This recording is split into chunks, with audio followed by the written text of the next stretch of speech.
My name, yeah, okay, great. My name is Nadeem Jawhari, and I'll be the co-host for this event today with Hani Raad and Gabi Deek. Let me first welcome Mr. Ramzi Hafiz with us. It's good to have you with us. Thank you for inviting me. Thank you. Ramzi is the editor-in-chief and owner of Lebanon Opportunities and InfoPro. He's also the author of several books and publications. I think you published a book called الحلم اللبناني, among other publications. We will be discussing today with Ramzi his alternative revival plan for the Lebanese economy. There will be one moderator with us today, Ziad Firzli from Cedarwoods Advisor in New York. Welcome, Ziad. Thank you. Good to have you. Ziad is a VC fund manager. He worked with PPP, with economic development projects, and currently I think he's working on a private equity fund to support the local Lebanese industry. Correct? Correct. Okay. Our session today will be around 1.5 hours, composed of three 30-minute parts. The first part, a presentation by Ramzi of his alternative economical revival plan. Then questions from the audience will be collected on the chat. Ziad will be asking Ramzi his own questions and the questions that were raised by the audience. The second part, Ramzi will comment on the government economical plan. And also Ziad will be asking him questions on that.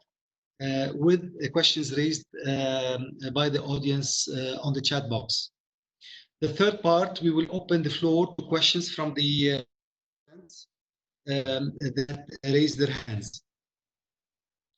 So let me leave the floor now to Ziad to introduce Ramzi and welcome our distinguished speaker and start the discussions. Thank you, Nadeem. Nadeem already started by introducing Ramzi. Ramzi has worked on an economic revival plan. We have seen a lot of plans being suggested, presented, including the government plan, which a lot of people have seen who are on the call. It's good to see someone else's perspective, to see what they thought about, what they are proposing. And Ramzi is going to share with us his viewpoints on what is possible outside what is being suggested, and we can ask questions after that. I will let Ramzi start with the presentation, and we can take it from there. Fadal, Ramzi.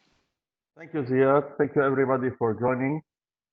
It's really heartening to see so many people interested in exploring other perspectives to where we are today. I will start first by describing where we are today. What's our current state of affairs? We have to recognize that we are a country at war. And it's very difficult to dissociate the economic part from the political reality. We are a country at war with Israel, that's for sure. We barely have a ceasefire from 2006 until today. I don't know if it's legally even a ceasefire, and it's a stop of hostilities. And of course, we are directly and indirectly very much involved with what is happening in Syria, either on the receiving side or even on having part of our country directly involved in the war there, and what ramifications this has on our economy. As a result of that, our country has been under overt and covert sanctions. We are under scrutiny. Our financial system is under scrutiny. The entire country is under scrutiny from parties that are either hostile to Lebanon or adversarial to Lebanon, or even friendly to Lebanon. We have a government that has no popular political mandate. Due to the way our political system is composed, the government comes as a result of political agreements and not as a direct result of a popular vote. And I'm only mentioning this because there has been a lot of comparisons made by others with the situation in Greece. And we have to remember that the situation in Greece and in other examples, the government has been elected directly, referendums have been made, and based on that, their government has entered into negotiations with their creditors.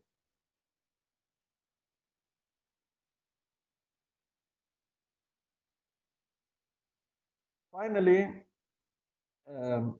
most of the narratives that we are listening to, whether in the Thawra or in papers or on TV shows or by what I call media economists, which are people who like to go up on TV and talk about economics. Most of the focus is being placed on corruption and leaving little room to discuss all the other factors that have led us to where we are today. And there is a lot to be said whether corruption is a cause of problems or as a result of the problems that we have. But that's a political question that I will spare you for the moment. But I can address it in the question and answer if somebody wants to ask a question about that. It's very important to look at 2011 as a year where things have changed drastically, because the government has put all the blame on where we are today for the wrong policies in the past 30 years. And we have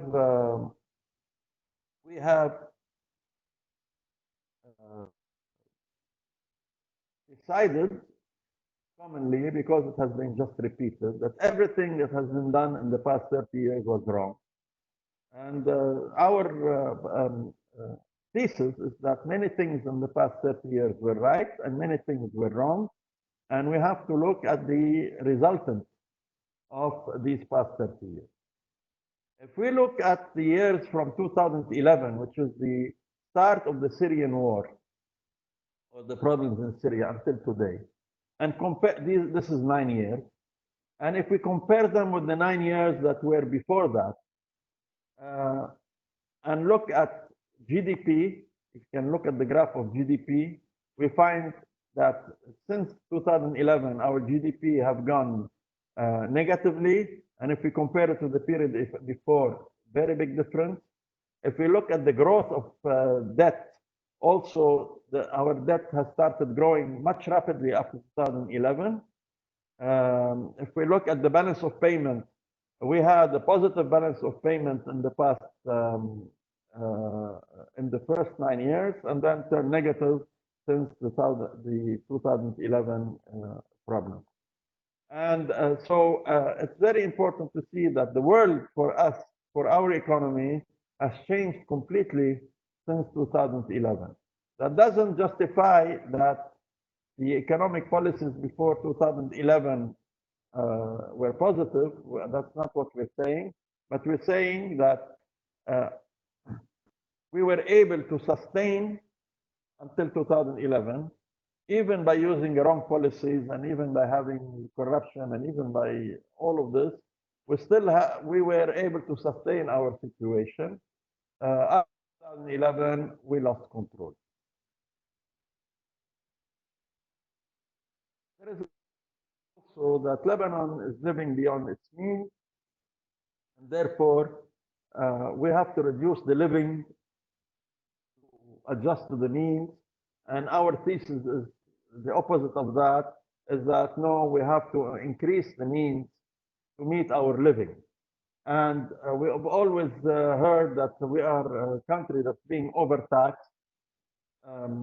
And we profess the contrary to that. If you look at the bottom table, we see that the percentage of income tax collected, I'm talking about collected and not what the rates on the books, but the income tax collected vis-a-vis the total mass, the salary mass in the country, is 2.2%. 2% of salaries are actually collected in taxes, which is, this is less than 1% of GDP. The corporate and business profit tax is about 1.6% of GDP. So you have a direct taxation, not including the tax on interest rate, 2.5% of GDP, which is much, much less than in most developed or emerging market countries. So when we were talking about corruption of officials, it's true, but there is also a corruption, willingly or unwillingly, of society, when the input of society into government revenues is at such a low level. Next, I want to talk about sacred cows. We have identified 20 sacred cows. There are many more, but these are the ones that we have identified for the study. Sacred cows are matters that are almost of religious stature, which means you cannot talk about, not that you cannot touch. You cannot talk about, you cannot discuss, you cannot put in any plan. We cannot talk about the usage of gold. I'm not advocating selling the gold or doing anything with it, but I want to talk about it. I want to look at it in a balance sheet. You are not allowed to talk about the gold. You are not allowed to talk about privatization or any other form of involving the private sector in the management of state assets. We cannot talk about electricity. You have one plan of electricity and that's it. You cannot even discuss on how to purchase electricity from the private sector instead of us producing it. We cannot talk about combating contraband or underreporting customs items, imported items subject to customs. We cannot talk about combating tax evasion. We cannot talk about fighting corruption. We cannot talk about administrative reform or decentralization. We cannot discuss the subsidies. I mean, it's unbelievable that we are still subsidizing fuel in this country. We will get back to that in the plan. The Social Security Fund is at a disastrous level. We cannot even talk about reforming it. Nepotism, especially confessional nepotism in the administration, is something that's not open for discussion.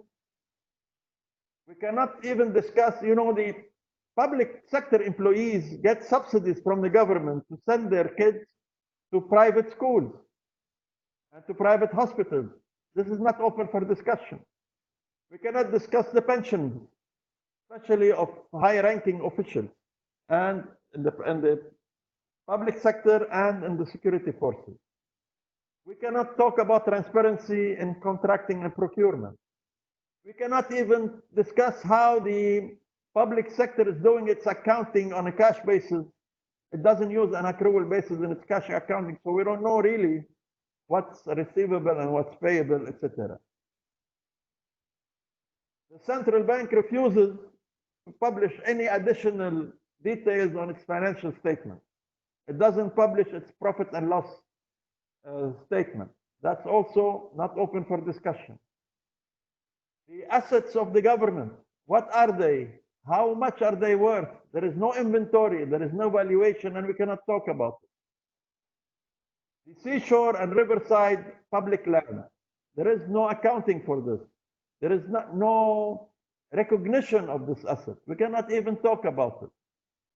The judicial system and the independence of the judicial system, there is nothing serious that has been discussed about it. All matters have to do with the environment, including the quarries and other areas that endanger the environment and has a direct economic impact, is not open for discussion. Private sector monopolies and public sector monopolies are not open for discussion. These are just 20, I'm sure there are many more sacred cows. And unless we tackle some or all of these sacred cows, we're going to be locked into the past constraints.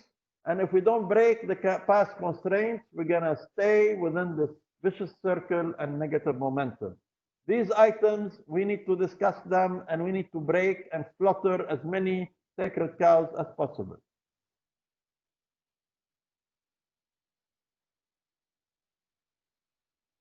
I'm going to talk quickly about the current government plan because I know there'll be questions later on it. This is a plan has absolutely no political backing. There is not a single political party that has came out and outright said, we are 100% behind this plan.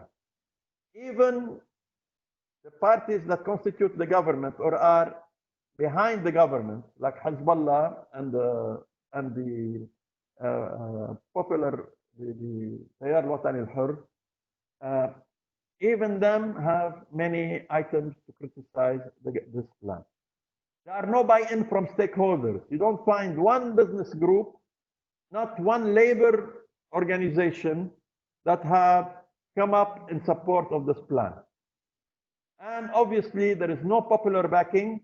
Today, on the front page of An-Nahar, you will find a poll that InfoPro has undertaken that shows only 10% of the people that are outright fully back that government plan.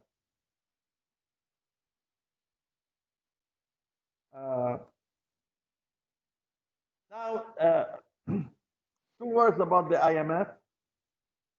Only a few weeks, if not a few months ago, the IMF was the devil himself. Everybody from every political spectrum or economic spectrum was against the IMF. Each one for his reason, but the same conclusion, we shouldn't go to the IMF. Now, all of a sudden, everybody from every political spectrum thinks that the IMF is the solution to all our problems. Our position is that, yes, we should go to the IMF, but not for the money. Okay, and we're going to talk about the money. We should go to the IMF to get validation for our reform plan, for the technical assistance, for making some sense of our solutions and our proposals. But if we're going to the IMF for some quick money, just to elongate our past behavior, this is one, wishful thinking, because IMF is not going to give you money for this reason. And 2, it is not recognizing that we don't know how to manage our own affairs. 3 types of impediments are faced when we're dealing with the IMF. 1, they are political impediments. We have external political impediments, which means the parties that are opposed to Hezbollah are going to pressure a lot the IMF not to give money to Lebanon, especially the Gulf countries and the United States. And from the internally, Hezbollah and its allies also have expressed on many occasions that they're not fully behind the IMF, that they're going to look this with a critical eye and have put many conditions that will probably render this thing impossible politically. Now, let's say that the political impediments have been lifted. You have sustainability impediments. when you go to a bank, any bank, including the IMF, because the IMF is a sort of a bank, the first thing they're going to look at is, are you going to be able to repay me? Show me your cash flow projections and show me that we're going to be able to repay me. If you cannot show me that you're going to repay me, I'm not going to look at anything else. Now, if we're asking the government, if the government is asking the IMF $10 billion, and the IMF will give you the money only a maximum period of 10 years. I don't think we'll get the 10 years, but let's say that we get the 10 years, which means in the next 10 years, we're going to have to generate $10 billion in a primary surplus to pay the principal of the IMF. I haven't calculated the interest rate because I don't know what they would be. On top of all the other debt service that we have to make. I didn't see in the government plan $10 billion in primary surpluses. So the sustainability of that debt is not there. 3, there are process impediments. When you're going to go to the IMF, you're going to agree with them on a program, and the program will need to be implemented before the funds are being dispersed. They may give you a little bit in the beginning, but then the way IMF works, you have to show that you have achieved certain milestones, and then they'll give you a bit of money, and then more milestones, they'll give you more money. What kind of reforms we're talking about? If we're talking about electricity reform, this takes years. If we're talking about reducing wages or the wage bill or the cost of personnel in the public sector, this takes years. Many of the things that we're going to have to make takes years to implement. And if the IMF is going to link their disbursements to us achieving these reforms, then we have to forget about an immediate cash disbursement, unless it is 500 million, 800 million, $1 billion, but that's it.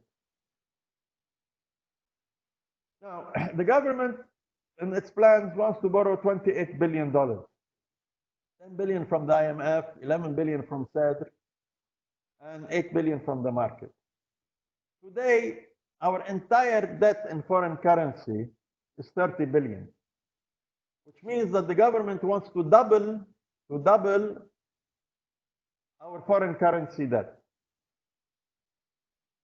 Out of the 30 billion that we owe in foreign currency, 20 billion is in the financial system and 10 billion is outside the financial system. Half of that is with Lebanese hands and the other half is in foreign hands. So the government wants to multiply by 5 or more times the amount of debt that will be held by foreign parties.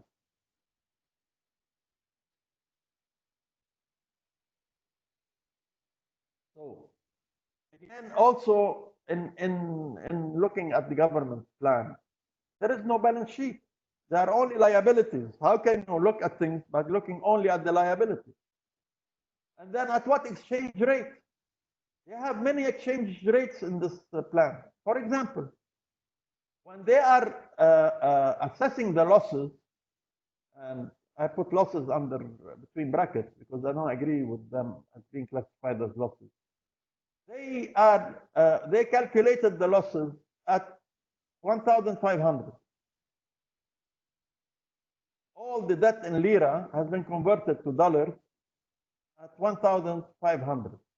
But when they're looking into the future, they're looking at 3,500. They haven't adjusted their losses to the new exchange rate. Second or third, about these liabilities have been counted twice or 3 times. And I give $100, I put it as a deposit to the bank. I tell the bank, give me back. The bank says, well, I cannot right now. They consider it as a total loss. It shouldn't be as a total loss, but they say, okay, total loss. That's $100 total loss. The bank takes it and puts it in the central bank. It asks for my $100 back from the central bank. The central bank says, I cannot pay you back. That's another $100 loss. Now we have $200 loss. Central bank gives it to the government as a loan, asks for the loan back. The government doesn't pay the loan back. That's $300 now. That's how they reached $160 billion in total losses. And just the number alone, we're not a country that $160 billion in losses. Come on. You don't need to be a super economist to see that this number is super inflated. Now then they have reduced the number by taking out the equities of the bank and revalued things, etc., and ended up with the $83 billion losses as a net loss. But even that number, the $83 billion, includes a lot of double and triple counting. Finally, one has to look at these obligations, 83 billion or 160 billion or whatever number they use. One cannot look at all of these things and lump them in one package and then call them the big black hole, because that's a big black hole in analysis, not in balance sheet. One, you have to look at each part of the problem alone. You can consolidate it at the end, but you have to look at them alone. The way you solve the bank issue is different than the way you solve the central bank issue, and it's different than the way you solve the public debt issue. You cannot lump them together. And also you have to look at short-term obligations versus long-term obligations. You cannot look at the Eurobond that expires in 2035 and in the same way and treat it the same way as a bond which you have already defaulted on. Your obligations in lira are one thing, your obligations in dollar is another. Your obligations to local parties is one thing, and your obligations to foreign parties is another. You cannot just liquidate. You are not a country under liquidation. We are an ongoing concern. And yes, the central bank is right when he says that he wants to book them under seigniorage and not under losses. Finally, they talk about the haircut. We see absolutely no positive side to the haircut. It is unconstitutional under any formula. Whether straight up or bail in or recuperating interest that they consider excessive. Why is it excessive? According to what criteria is it excessive? The interest rates that were paid on loans, I'm not talking about the financial engineering right now. I'm talking about people's deposits, normal deposits. They earned less interest than in countries that were similarly rated. We had a bad rating. We had a weak rating. The money that the earned interest has already been taxed. First at 5% and then at 7%. The financial engineering has already been taxed. Are they going to pay back the taxes? This is a moot point. The biggest problem with a haircut is that it will deprive the economy of these funds. These funds are needed for the balance sheets of the banks, are needed to make loans, are needed for spending, for consumer spending. It is extremely recessionary. And if you want to do a revival, you must have these funds made available to the economy. Not just to take them out so the books look nice accounting wise. A book,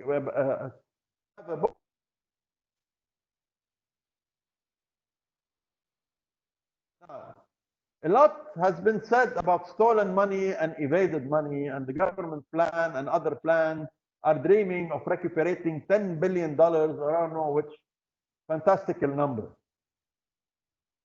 This is fantasy. Of course, one should strive to restore stolen money and go after all the money that has been taken in an illegal way or etc. But That's one thing, and putting it in a plan that you need to execute today and calculate the proceeds from these things into a balance sheet. This is totally crazy. One, you have to prove that the money is stolen. Second, that should be done in a court of law. You cannot do it just like this.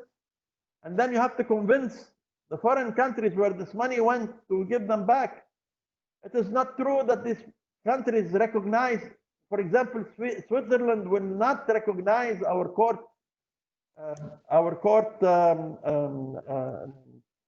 judgments. You cannot go to Switzerland and based on Lebanese court judgment recuperate money. There is a lot to be done. This takes years and years. Secondly, there is no fund evasion, except if you have proven that it has been stolen. But legal money is not evaded. There is nothing in the law that forbids you from transferring money. What was illegal is not the money that has been transferred. What's illegal is that you have prevented other people who wanted to transfer money from transferring it. So if somebody has transferred his money after October 17, you have to discuss it with the banks who have executed the transfer, but you cannot go after the people who actually made the transfer. There is nothing in the laws today that you cannot do a retroactive law. That doesn't work. So all of this issue should be pursued and should be the government's work, etc. But please don't put it in a rescue plan and start selling the proceeds before even having an idea how we're going to bring them back. So with that context, I wanted to put all of this in context to talk about our plan. Our plan, contrary to the government plan, is based on consultation with all the major stakeholders. We talked with government officials, we talked with international organizations, we talked with every representative of the private sector, we talked with economists, we talked with the companies, we talked with labor unions. We surveyed, we did 4 surveys with many people. We had the 8 discussion sections that that we mentioned in the beginning. We had 3 drafts, and therefore the draft that you have is something that has been reviewed and reviewed. We entered this saying we have to do things that bring a solution. The solutions that we are proposing are extraordinary. Extraordinary doesn't mean that they're fantastic. It means that they are out of the ordinary, that they are not optimal, that in normal times you probably would not resort to them because maybe they are not, they don't fully respond to social equity measures. But this plan is for the next 3 to 5 years. We have extraordinary times. We have to implement extraordinary measures, and then once we're out of, we have revived, we can then go back to measures that fully satisfy social equity. This is a package deal. None of our proposals alone makes sense or stand on its own feet. So if you want to dissect this package, take out 1 or 2 elements and criticize them, you can, but I will not engage in that because the table has to rest on all of its feet. You take one of these elements alone, one foot of this table will not hold the table. It's a package deal. It's not a menu to pick and choose from. It's a formula, and the formula is balanced.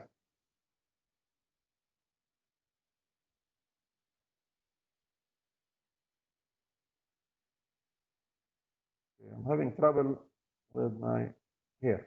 Okay.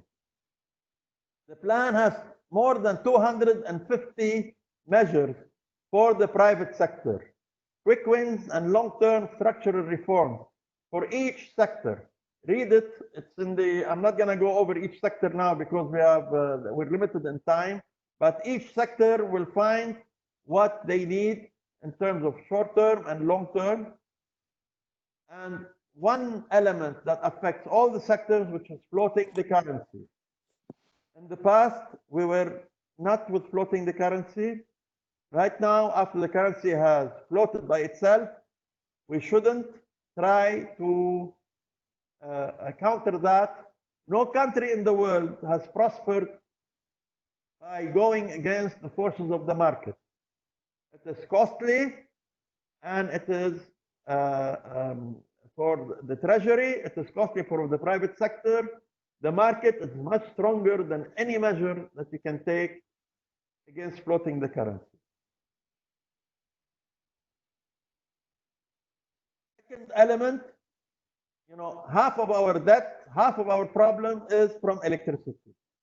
We say, stop producing electricity immediately.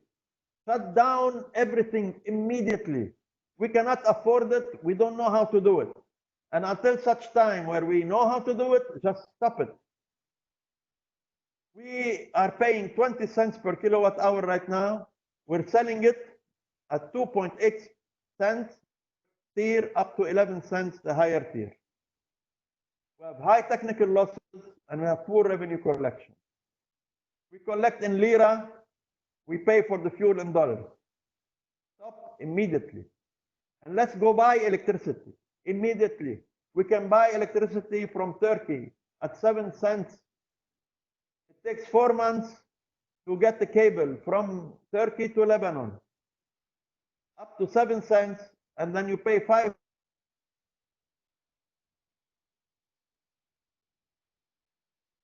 12 cents, you can sell it at 15 cents and make 3 cents per kilowatt profit. You can buy from Egypt. It takes 1 year to get the cable from Egypt to here. We can buy it from the UAE. We can get it through the Arab grid. We can buy it from Siemens and from GE and Chinese companies. Many people would be very happy to come and sell us electricity. Just stop production. Please stop production immediately.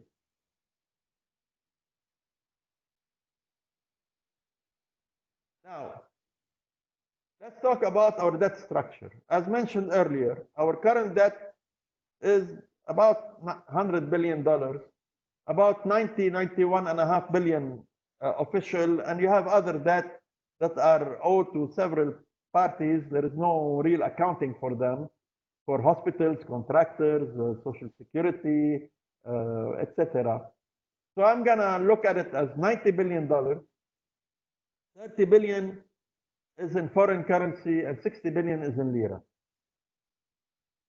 Out of the 30 billion in foreign currency, 20 billion are in the financial system, which means in the central bank, the bank. 10 billion are outside the financial system. 5 are foreigners. Only $1.5 billion out of these $5 billion to foreigners are due in the very short. So let's we have a 90 billion immediate problem. No, we don't have a 90 billion immediate problem. We have a 1.5 billion immediate problem. And that makes a very big difference when you're looking for solutions. Same thing for the 60 billion in Lebanese lira, calculated at 1,500. Now, if you calculate them at 4, 60 billion becomes much less. Half of that amount is the government has lent it to itself. To the government. This can be written off, and I will explain a little bit later how it can be written off. But half of that $60 billion is just nothing, not money. The rest is $30 billion, which when you devalue it at the current rate, it becomes around $10 billion or less. So our debt is still very big, but it is not like it was portrayed in all the plans that most analysts, including the government, have portrayed. It makes it more manageable. So how do we do it? We write off the BDL debt because it's your left pocket lending to the right pocket. We do a haircut on the Eurobonds, not on the customer deposits, and that based on a negotiated process. For the sake of discussion here, we're looking at a 50% haircut, but we're not.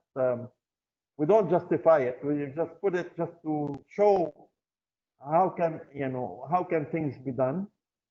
We schedule all the internal debt at lower interest rate. Then show you the pre and post restructured balances. If you look at the balance sheet on your left, this is how things are today. And then you look at the balance sheet at the debt over GDP based on the old GDP, which is 55 billion. And if we don't know what's the new GDP, so we assume that it's 35 billion. We see that the debt to GDP at the new GDP, but based on the old 1500 lira to dollar rate, is about 250 debt to GDP. If we look at the right hand, post restructuring, which means we have erased the central bank debt becomes zero. The debt to the public has cut into half because of the evaluation and the haircut to because of the evaluation. Your Eurobonds to the central bank also you cut it.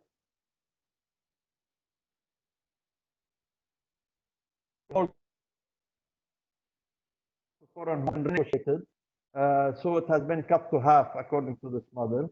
You end up with a debt to GDP of about 80%, 37% foreign debt to GDP, and 43% local debt to GDP. So you don't have to wait very long to achieve these numbers. This is pre-reform. This is pre-reform, pre-IMF money, pre-anything. This can be done. Most of it tomorrow, and the rest by negotiating with Eurobond holders.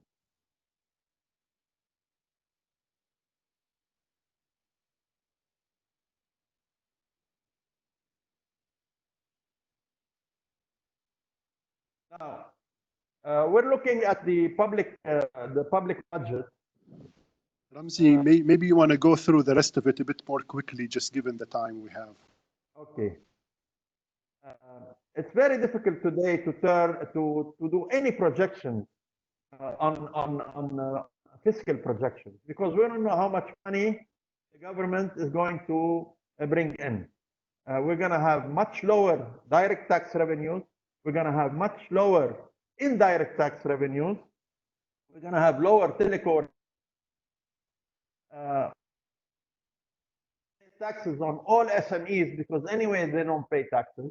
We will need to increase public wages in liras. This is imperative. We need to increase VAT greatly on imported goods, not 15% like the government is saying. Essentials and 30 on luxury. There is some increase in social spending. We are major advocates of privatization, and that will transfer major chunk of the public sector headcount to the public sector, to the private sector. We're going to have a moratorium on debt service and negotiation as discussed. And the balance of payment, also in the plan, we have a model which shows that we can balance the balance of payment. But for the sake of Ziad's comments, I'm going to skip over the details. The bank restructuring, you shouldn't force the wiping out of bank equity. Anyway, it's self-wiping out just from the debt, the non-performing loans that will have on their clients, and the cut they have to take on their Eurobond holdings. In each bank, you have to have two systems, one system with the old money and one system with the fresh money. The old system of the old money, you will gradually release it according to a pre-announced time schedule, not like today, we don't know what's going to happen. and the new fresh money will be totally free, and the banks will be able to use it slowly but gradually to lend back to the private sector. And that is explained in our plan. We are suggesting a holding fund to put all the assets of the government, all of it except the ones that they use for operation. Yani, we're not going to put the presidential palace in it or the army barracks in it, but everything else, the gold, the telecom, the real estate, the electricity, the regie, all the shares they have in all government and all companies, everything goes to the holding fund. The holding fund mission is to corporatize all the companies and find how to either privatize it or put it under management contract or somehow involve the private sector in it. And it will be run by the private sector.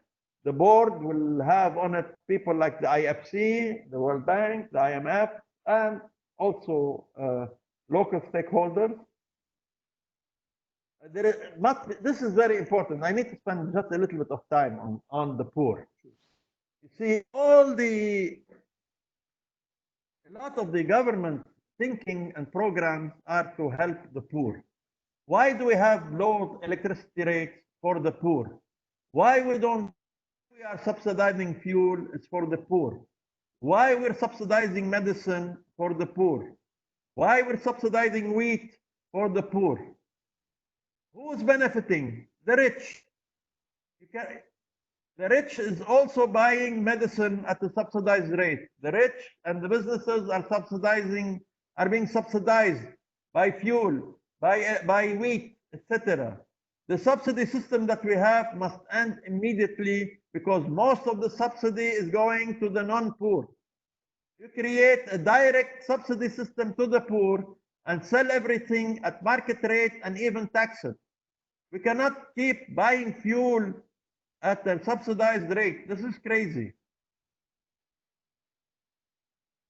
So we do a poverty alleviation fund and we give the real poor subsidies to buy electricity as a subsidized rate, to buy fuel as a subsidized rate, but stop having somebody who has a 400 square meter apartment in a posh area pay electricity starting at 2.8 cents per kilowatt. The fund will be financed by the state from the savings that we're going to make from stopping electricity, from proceeds from the sovereign holding fund, and donors here will give you money beyond the political impediments that we've discussed. And then you have more than one place to get money, and not just the IMF. World Bank can give you money, many UN organizations give you money, even private donors can give you money.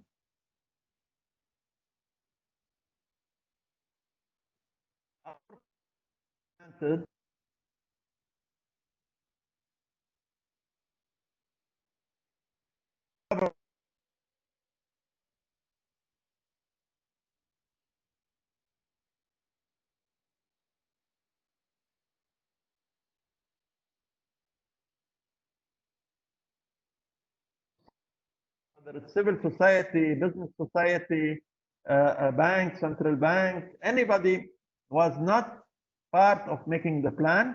So when they announced the plan, everybody, rightly or wrongly, have attacked the plan.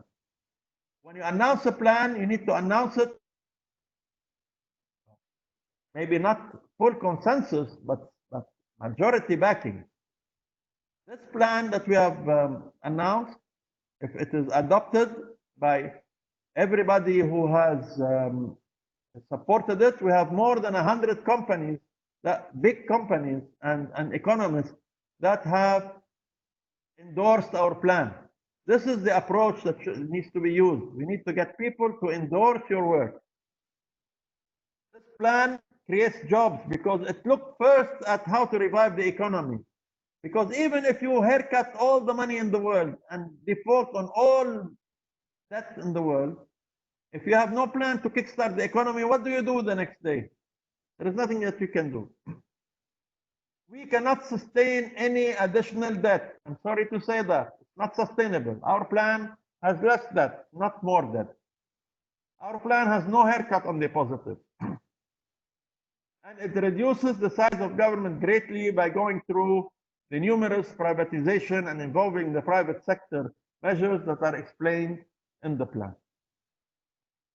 It reaches the balanced budget, it decreases debt, it creates a surplus in balance of payments, it improves social equity by a great lot, but it's not optimal on that front. And it creates a base for capital, for developing capital markets through the privatization channel. We ask you to read the plan. You can endorse it and download it through that link that is on your screen. We invite you to download it and endorse it, even if you don't agree with everything in it. You have about 300 proposals in that plan. I'm sure you are not going to endorse the 300 points. But if you believe that most of it, a big chunk of it, is to your liking, please endorse the plan, because we're going with this plan based on the endorsements that we have received. And you have the names of the people who have already endorsed the plan on that website. And I will stop here. Thank you, Ziad, for allowing me that extra time. Thank you, Ramzi. Thank you for the detailed discussion analysis you've presented. I'm sure you could go on for an extra hour, but given our time limitations, I will start with a couple of questions, and I will be receiving some here via the chat. Ramzi, as you know, the troubles we have are in Lebanon. We have a certain political establishment. We have certain types of parties. You personally went through all the sacred cows. You listed the 20, from gold to electricity, to tax evasion, customs, social security. What is the likelihood of this political class or the next one, if it comes soon, given the time frame we have and given the lack of time we have, to implement some or any of these things? Because you said this is a package deal, you cannot pick and choose. We did something that is comprehensive, that has to go together. How realistic is it to do something like this, given who is in charge? I mean, all the parties today.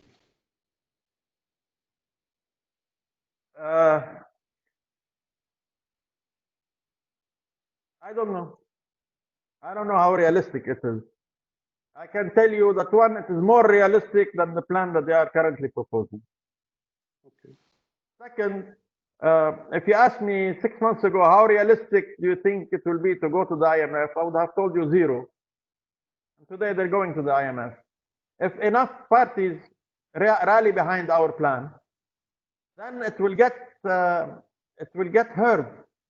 And this plan has been presented to every stakeholder in the government and outside the government. It has went to the IMF, it has went to the World Bank, it has went to the IFC, it has went to every government minister that has an economic portfolio.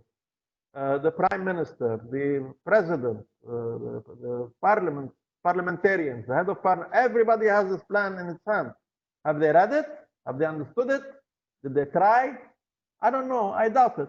But enough people will go and bring that plan to their attention, then the chances will become above 0.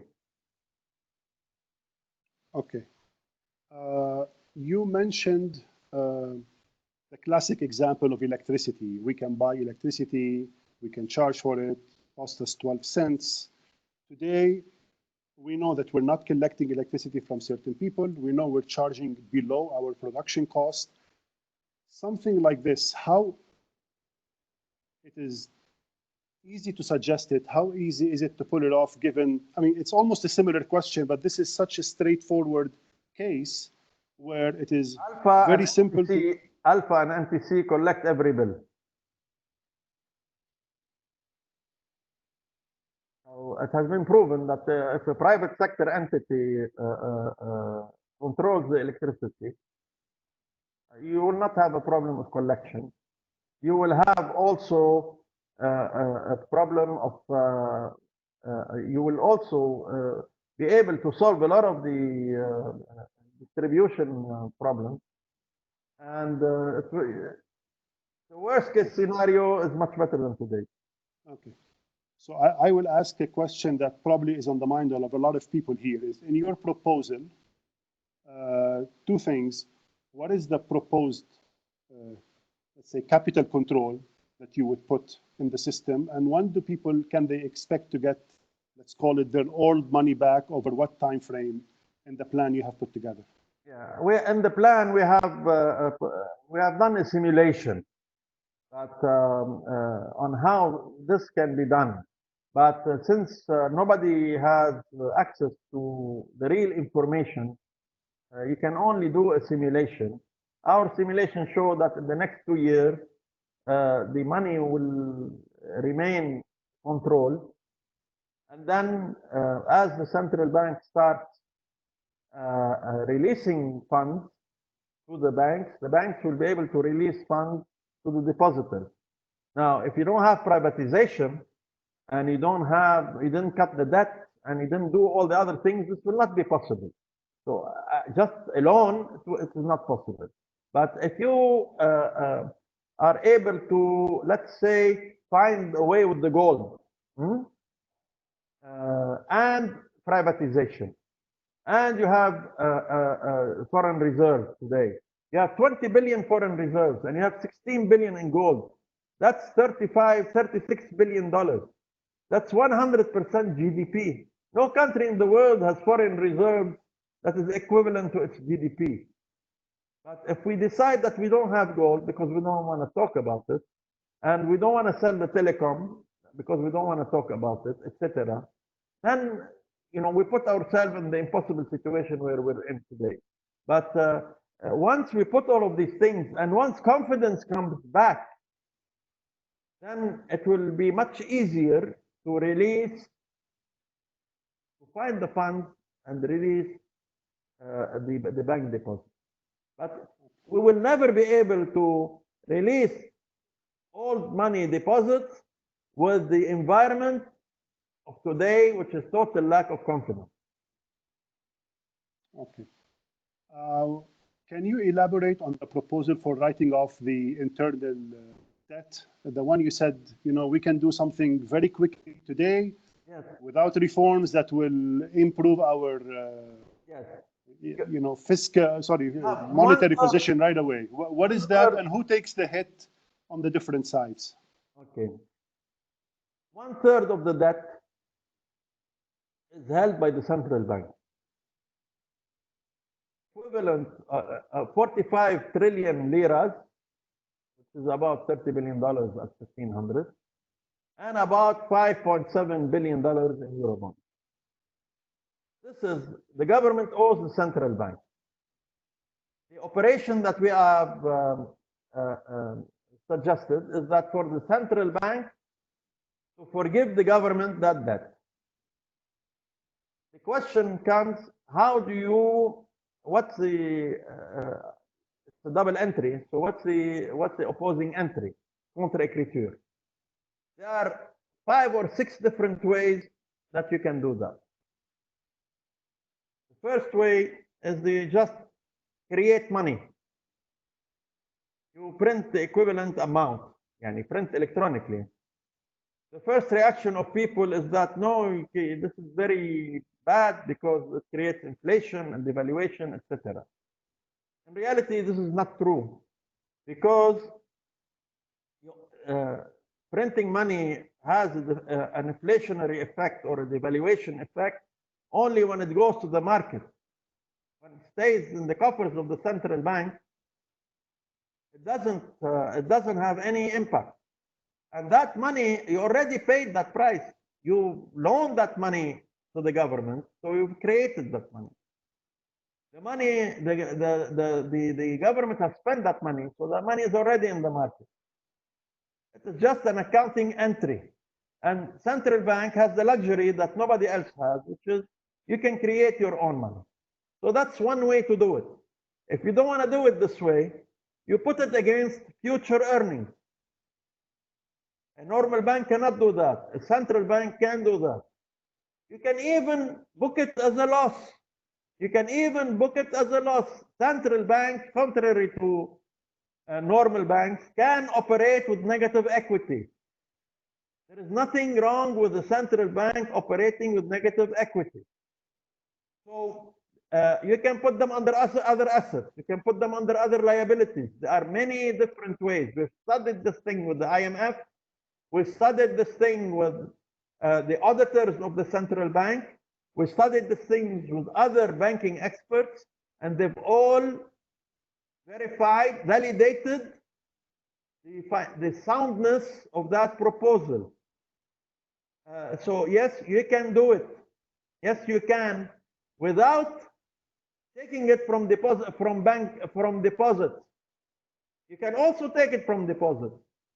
You can go to the bank deposits, depositors, and take the money from there, which is the haircut. You can do it this way, but you don't have to do it this way, and you shouldn't do it this way. Okay. It is in the plan. It is explained in one of the appendices. Let me see, Appendix F in our plan. Okay. You just said that unlike normal banks, the central bank can operate with negative equity. The banking system in Lebanon has about 22 billion in equity. Now, different banks have been exposed differently to the public markets. They have different exposure to private debt. So maybe lumping them all together as saying, they all got wiped out, it's maybe not 100% correct statement. However, since you said you are a believer in the free markets also, enough banks will actually, if they do proper accounting, possibly, you can comment on that, lose all their equity. Is there enough in the bank, in each of the banks, in terms of collateral deposits, not to go down in terms of equity? Or if these banks are going to experience negative equity, how do you suggest that gets fixed? Okay. If we were in a stable economy where one bank was facing this problem, then you have to apply IFRS 9 and Basel III standards and write off any doubt in the accounts, on the receivables, in the loans that you have. When you have a systemic problem of the size of Lebanon, you have to resign from IFRS 9, from Basel III, and agree on a new temporary set of standards. This entails that you don't recognize your losses immediately. You recognize your losses when they occur.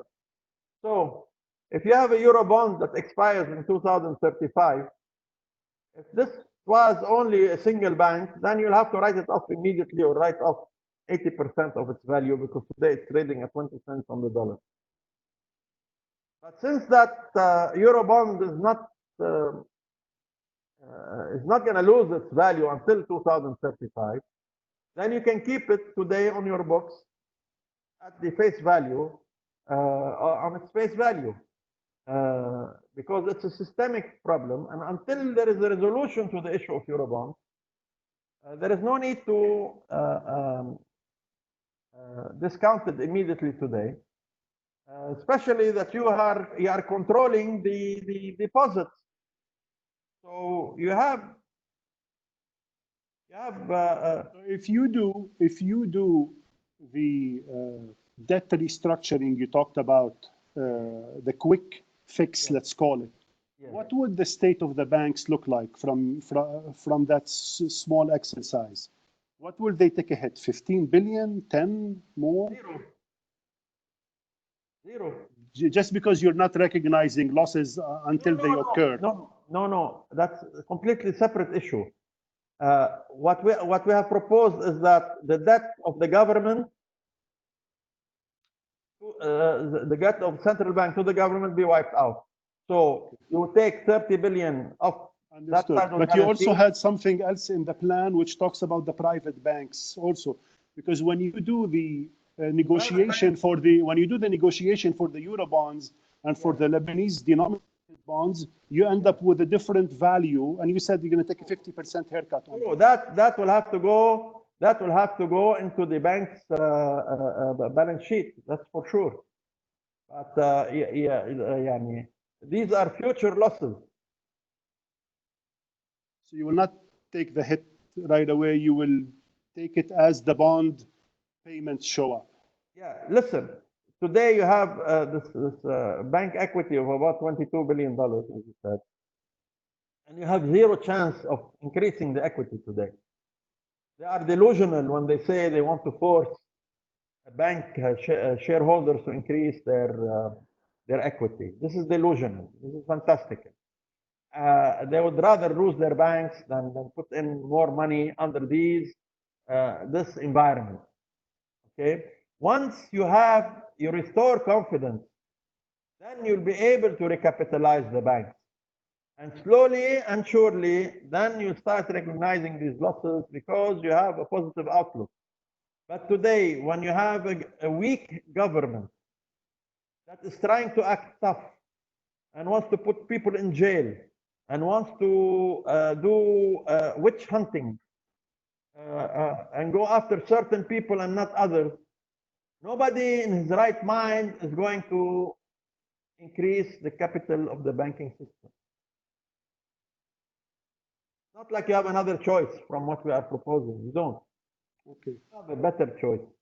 Of course, the better choice would be to increase bank capital and recognize all the losses and all that. But that choice is just nice on paper. It will not going to happen. What do you say to the following question? You mentioned about in the IMF discussion about bank sustainability. Yes. You said that when you go and you want to ask for money, they're going to say, what is your cash flow? Do some analysis and see if they can actually get paid back or not. The depositors did this. They actually deposited their money with Lebanese banks, and let's say the Lebanese banks didn't do this exercise with the government or with the central bank to a large extent. So are these people who are in charge of the banks today supposed to be the ones who are running the banks again after they didn't do the basic analysis that is required to lend the government or the central bank? I mean, this is the one reason why the people don't have their money, is because the bankers gave the money to unworthy creditors. What do you? No, that's not the reason. Okay, that's not the reason at all. The real reason is political. The people elected this government. The people elected these political parties. Not just now. They've been electing the same people again and again and again and again. And this form of government has borrowed the money and lost the money. Sorry, just a question. Were the banks forced to lend the money? Almost. Because the average person doesn't know. He says, I'm going to put my money in the bank. وخلاص.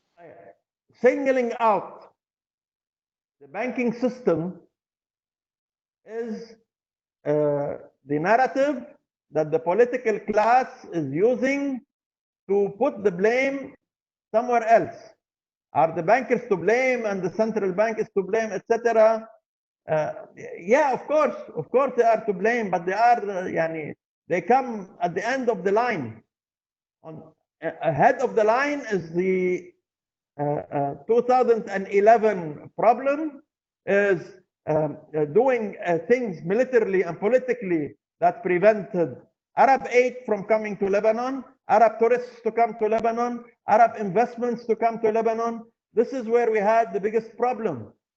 Since 2011, we were boycotted by the Arab countries in terms of aid, in terms of even donations to political parties. They stopped buying real estate. They stopped investing in Lebanese companies. They stopped going to ICT and buying nice clothes. This is, you want to start throwing blame around, this is where you start. No.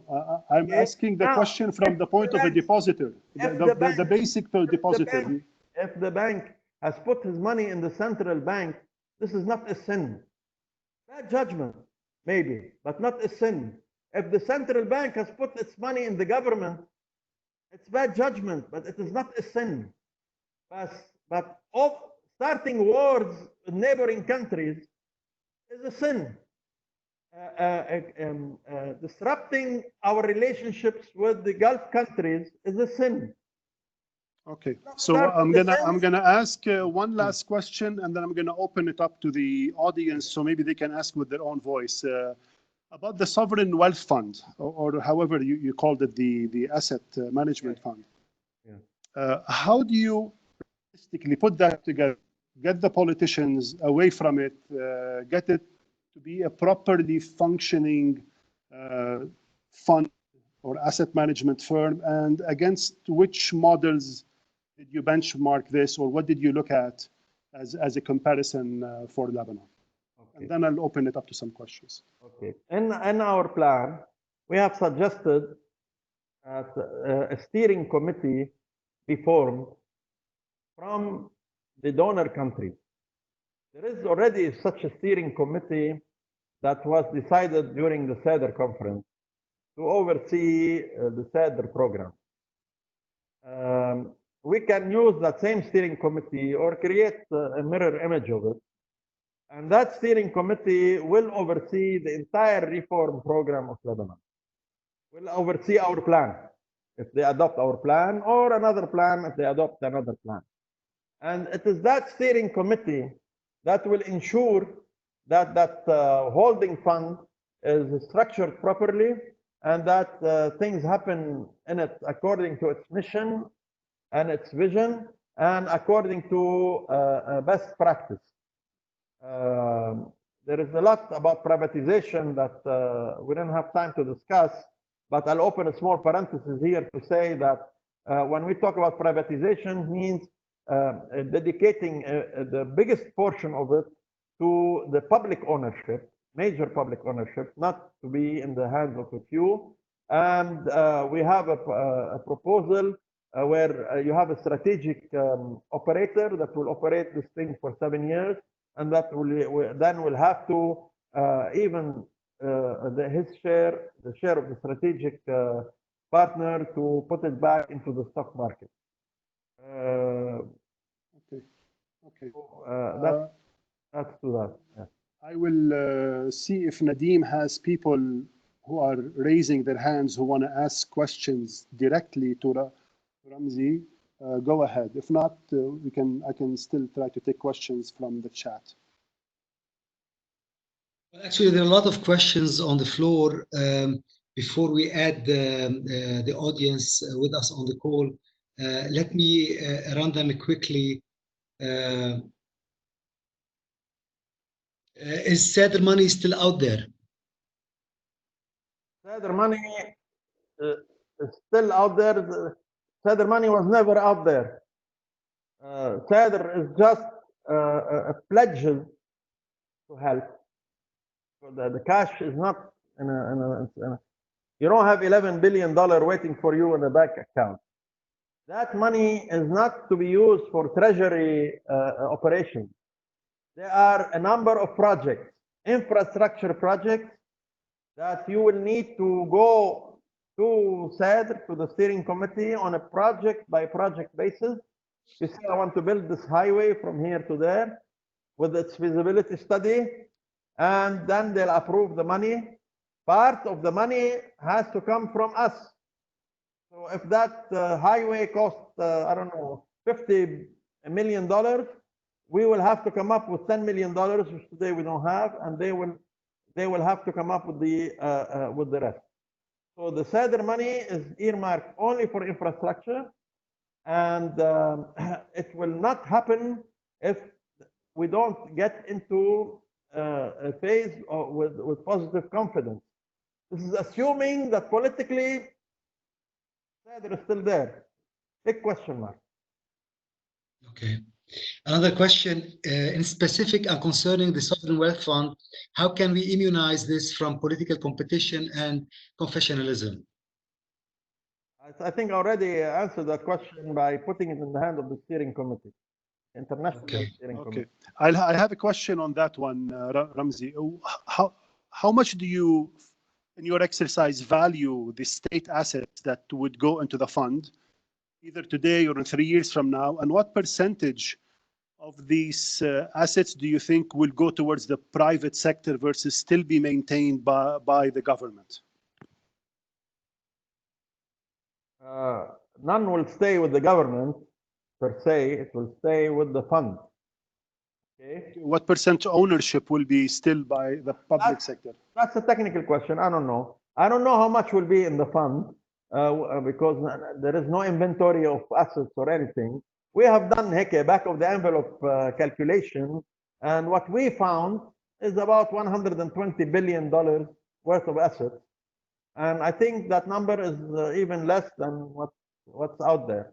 But 120 billion is a safe number to start with. What kind of how will you each component you have to determine what to do with each component. Of course. Yeah, real estate, the government has no business of keeping real estate except for real estate that it needs for its own use. The government has no reason to own an electricity company or an airline or anything like that.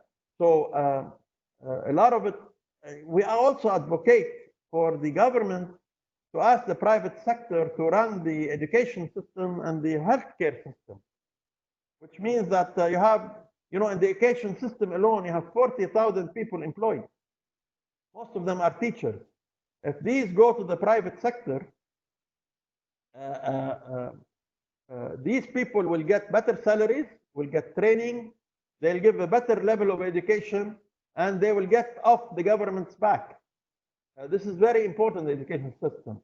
The buildings, the schools, maybe the schools can remain the property of the government, but then the government can rent these properties to the school management companies that are going to come and run the schools.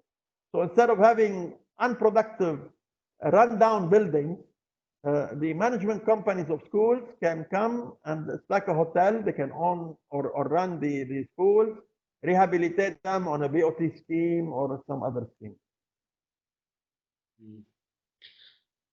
Another question, do you think the portrayal of the overestimated debt is done on purpose?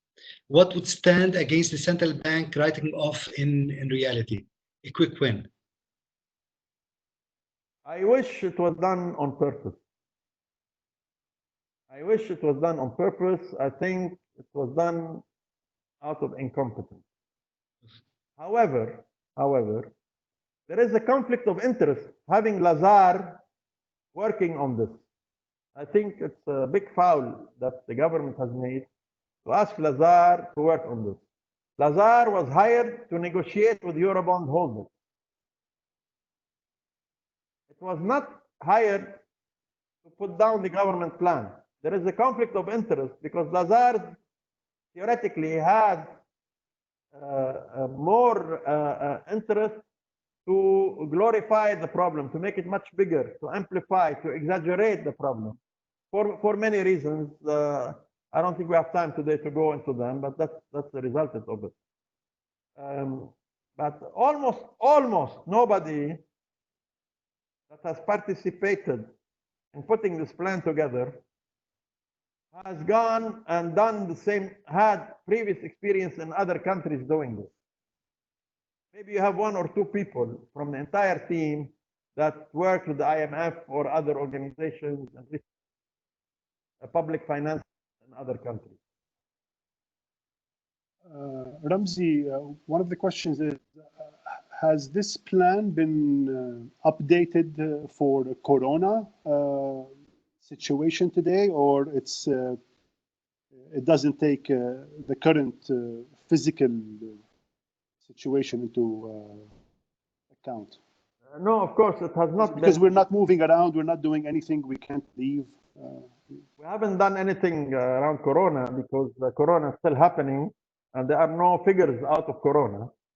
I think that the Corona does it impact your plan in any way from your perspective? Yeah. The Corona maybe has less impact on the public sector than it has on the private sector, because on the public sector, we've already discounted and assumed that there'll be very little income coming to the government, etc. It will the lack of consumption will even exasperate even more the imports, etc. So one, it helps the balance of payment. On the other hand, it decreases VAT and customs, etc. So, but on the private sector, Corona, it's catastrophic, because anyway before Corona there was a lot of decrease in consumer spending. Now consumer spending has been halted on everything except the bare necessities. So if anything, the government will need to spend more in social support than what is in our plan. But our plan already has forecasted or earmarked $2 billion a year in social support, which is more than double from what the government plans currently are. A question about the banking system. We're talking about old money and fresh money, new money coming into the new system. Yeah. Do you believe there is enough in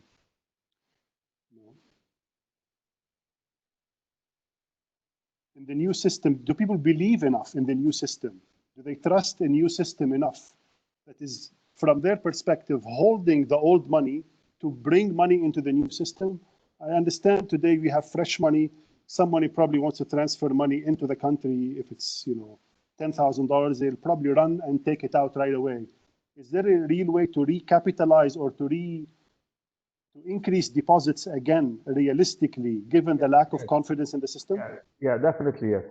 As I said, this is part of the entire program. So if you do nothing and just implement this, it's a non-starter. It's a stupid idea. Okay, if we only do this. But if we're doing all the other things, we restructured the debt, we have announced how the old money is going to be released, we have done this, that, and the other, and we put the system in place.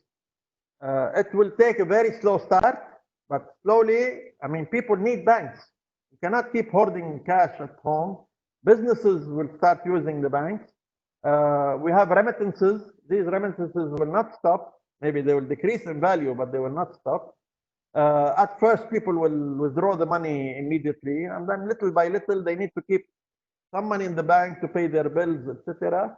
And as time goes, in a year or 2 or 3, you'll restart building confidence. It's a gradual system. So no, from day one, you're not going to find a lot of money in that account, but that's where you start. From the beginning of the year, the first quarter, I think the first 3 or 4 months of the year, we had $1.5 billion in remittances that have came into the country in 2020. So and usually we have about $7 to $8 billion a year. So that's in line with what we usually get. A little bit less, but not zero.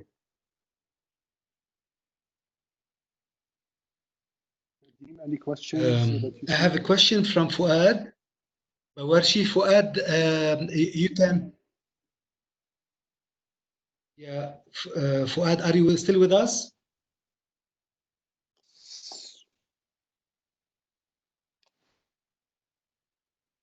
Anyway, Fuad is saying, hi Ramzi, the plan suggests to immediately stop generating electricity and get it at a cheaper cost from neighboring countries. I fully agree. But what do you suggest to be done in the meantime? Hi, Fuad.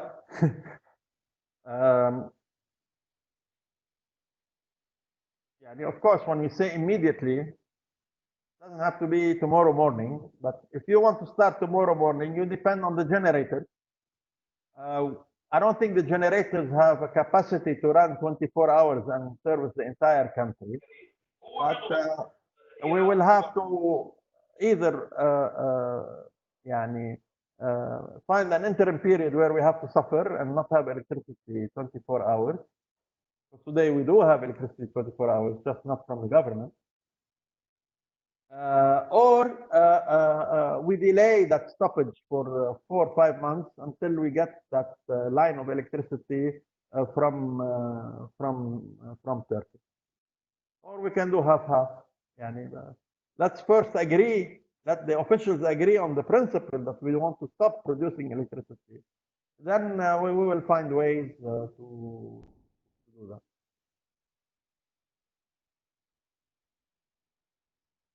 I will ask maybe not a very pleasant question. What do you think is a scenario where things actually don't work out?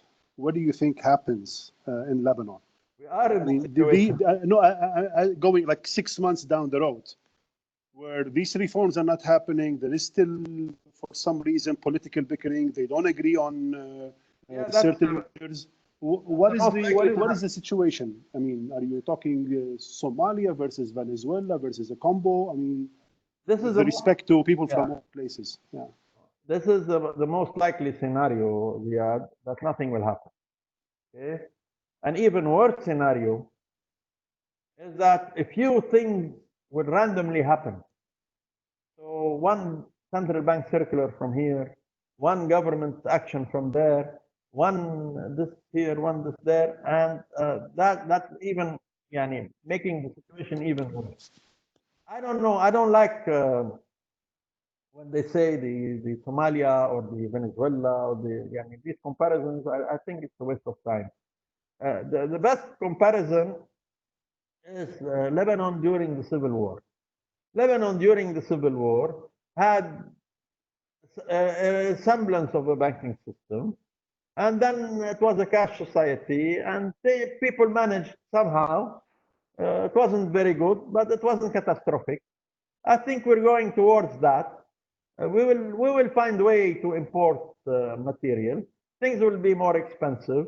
We will have social problems everywhere, here and there, some acute, some less acute. And we will have fires that we're going to have to put out on a random, sporadic basis. That's the worst scenario possible.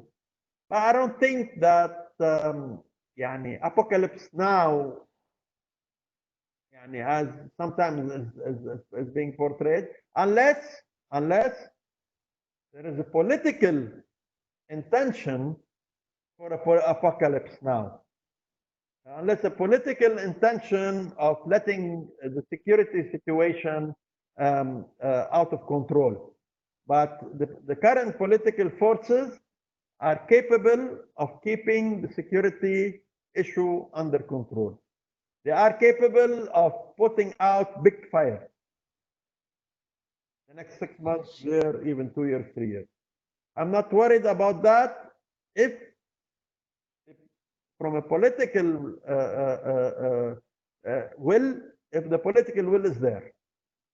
But politically, they have the capability of just doing anything. Bad, Next question from Muhammad Abu Shahar. We have seen some severe negative consequences of sudden peg removal.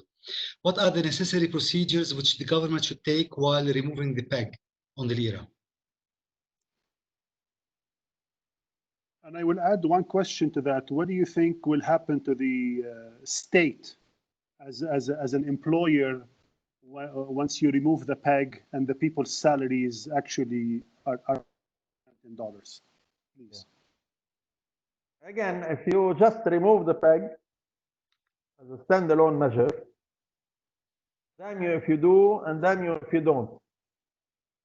You cannot keep the peg because it's very costly to the foreign reserves, etc. And you cannot just remove it and let people who get their salary cut in half or even more, 90%. God knows where the lira will go. So as a standalone measure, you're in a corner. There is no right thing to do. But if you remove the peg together with the economic package that we talked about, with the restoring confidence that we talked about, reducing the debt measures that we talked about, then the removing the peg immediately will give immediately positive results. You can mitigate that with increasing, like we have proposed, salaries of the public sector, especially those on the lower tier. But probably you're going to have to increase everybody's salary in lira. One of the questions that came in, and I'm going to tag on a question to it. Why has the government been reluctant to remove the peg? And you talked about the subsidy system, which is benefiting everyone. It's a form of a peg also for the country. So how can you, why has the government been reluctant to remove it from your perspective? And how easy is it, or why don't they remove the subsidy system on wheat, on fuel, on all these things too? Well, it's not the government who actually does the peg, it's the central bank. The central bank has done it based on a request from the government. When you have a very weak government and you have no popular mandate, no government has the balls, excuse the term, to remove the peg or to remove subsidies. That takes a very strong government to do this. So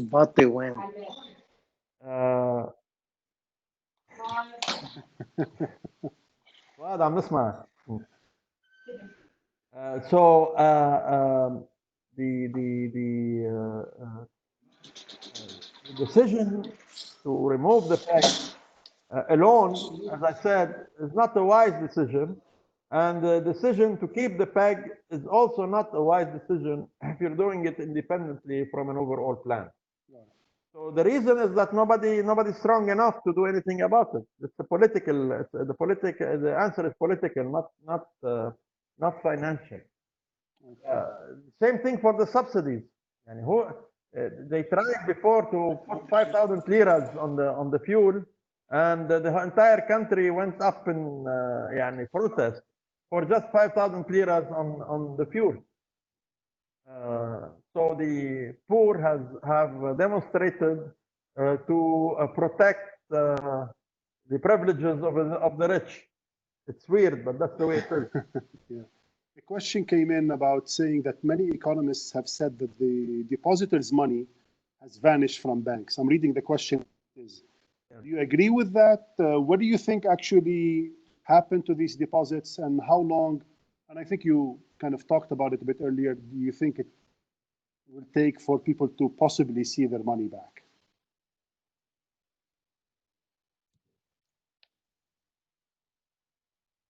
Has the money disappeared? Yeah. Or how much of it, if not all of it? Yes, that's the question. We can each one can prophesize on this as much as you want. If you don't have access to your money, you don't have access to your money. So it's as good as gone. Okay, where it is in the books, and many people made models and arrows, and this went here and that went there, and you can look at a lot of these media economists, and there are plenty of them. Just watch 2030 or Marcel Ghanem or and they'll explain to you where this money went. Most of it is wrong, but anyway, when you don't have access to your money, it's as good as gone. Will you get it back is the question. With the current state of affairs, no, you will not get it back. With a revived economy, with the confidence back, with the right measures taken, yes, you will get all of it back. Good time. It is possible. All right. That should be the objective, actually. Interesting.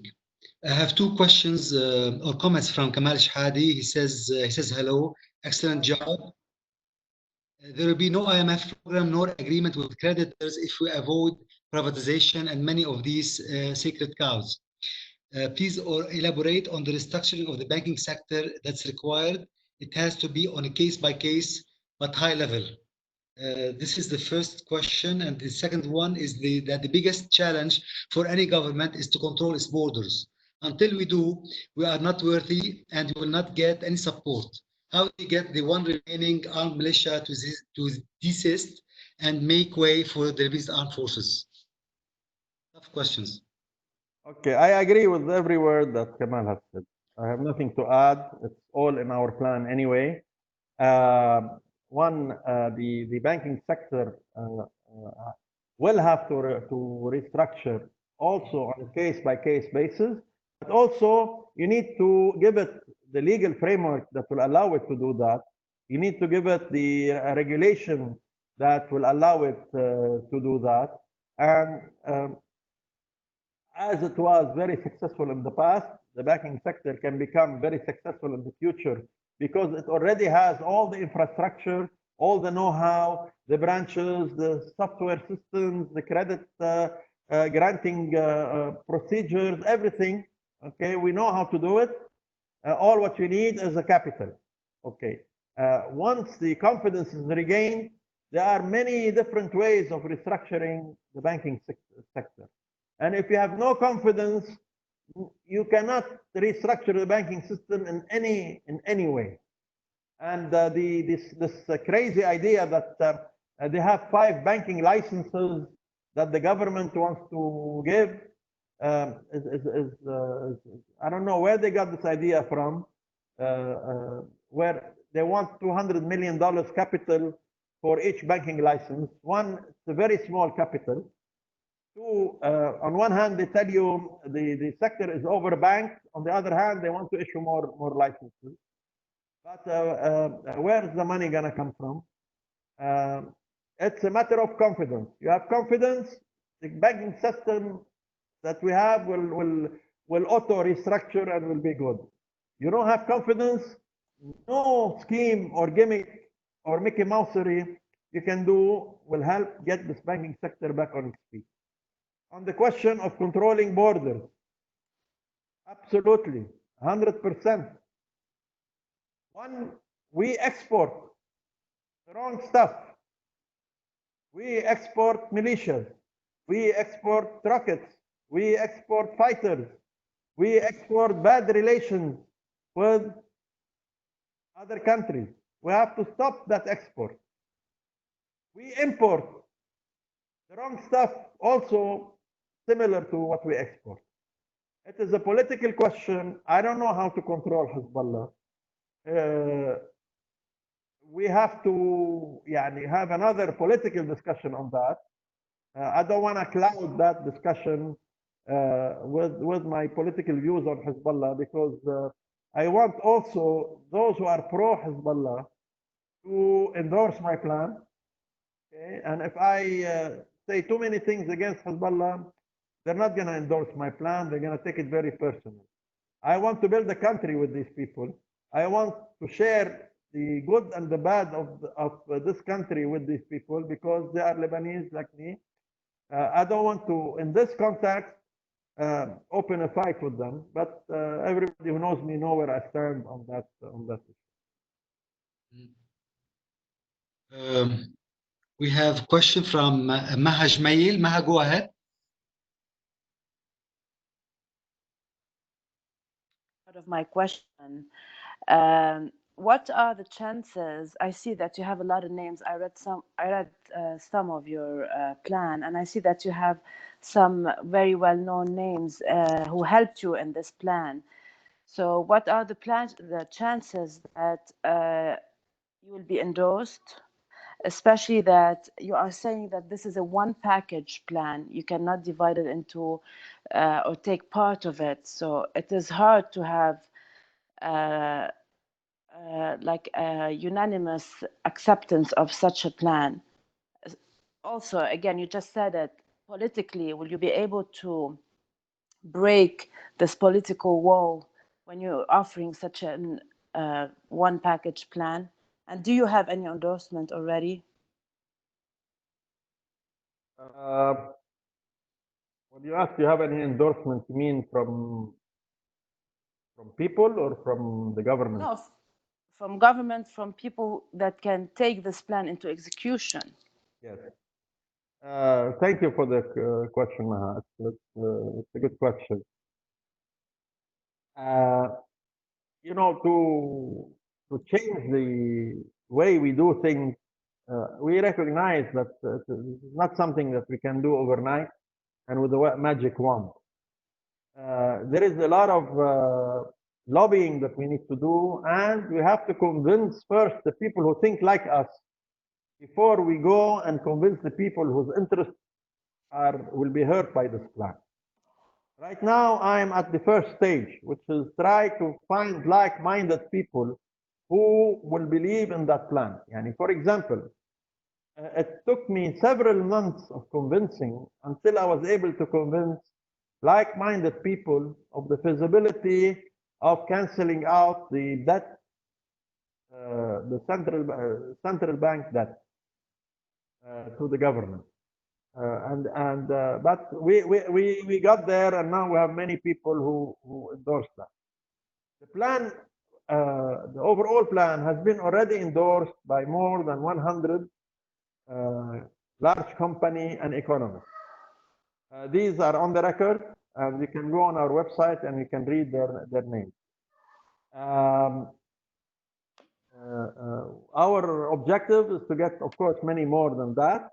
And every time we have a new person endorsing the plan, people will start also pushing it in their circle.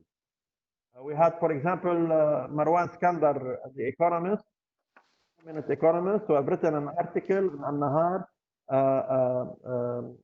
backing the plan and saying this is the plan that we should follow. Today on LBC, another prominent economist and former central bank vice chairman, Ghassan Ayyash, also has endorsed the plan and pointed out to the 20 sacred cows and to stopping the electricity and other points. So the plan is getting traction. It will take a while before people like you are convinced to read it, because it's a heavy document, 100 pages, etc. And then yani talk around them and get more people to join in that crusade. Also, from the government, there are elements in the government, people in the government, who tell you, yes, this idea I like, this you are right about this, etc. But this other point I don't like, etc. You don't need to get people to endorse the plan. They don't need to agree on every line in that paper. But because there's a conflict with them anyway. Yeah, but they need to say this is the right direction. Yani, when you take, for example, if you're in parliament and you have a budget that you need to vote on, in any parliament in the world, yani, not necessarily in Lebanon, in Congress, in the United States, etc. When you vote for the project, for the budget, you're voting for it as an entirety. You know that there are many line items in the budget that you don't agree with. This is something similar. And we are looking for this type of solution. And if you differ with 1, 2, or 3 details in it, so be it. And you cannot devise such a big plan and please everybody in it. It will be a very superficial plan if you do that. Yani, we want to fight corruption and we want a balanced budget and we don't want taxes. If you just say that, everybody will say okay, but then yani, you wouldn't be adding anything to the superficial discourse that has been happening so far. Okay. We have Basil Baibu also with us, and he wants to ask a question. Basil, are you ready? Yeah. Basil? Yeah, go ahead. Yeah, my question is most likely, I mean, probably not much going to happen over the next few months. Things going to linger. However, there's one ticking bomb, which is the ability to BDL to continue importing the necessities. I mean, they have a very limited reserve beside the mandatory reserves of bank deposit. So the question is, does the central bank has the power to use these mandatory deposit or no? Okay. There are many elements to constitute the answer to your question. One, the market will adapt, and sooner or later, whether the current importers or new importers will access their funds outside Lebanon and will import material to Lebanon, goods and fuel and what have you. The assets of the Lebanese outside Lebanon are at least as big, if not several times bigger than their assets inside Lebanon, and there will be a business opportunity that they will take advantage of, whether through the central bank or not. And since there are no restrictions on fresh funds, they will import the money, they will import the goods, they will sell it here for cash, they'll put the cash in the bank, and then they will transfer the cash back outside, and a new cycle will be developed. So I don't think that we will get to a stage where we will have catastrophic shortages. Maybe we'll have some shortages for a few items until the market adjusts itself. Now, for the mandatory reserve, I know it has been discussed in the press several times, but it's irrelevant. Okay, the money that's in the central bank is money that is in the central bank. It's mandatory on the bank to put it in the central bank. But once it gets to the central bank, it's like any other money in the central bank. The central bank should not lock in any type of bank deposit, whether it's mandatory reserve or non-mandatory reserve.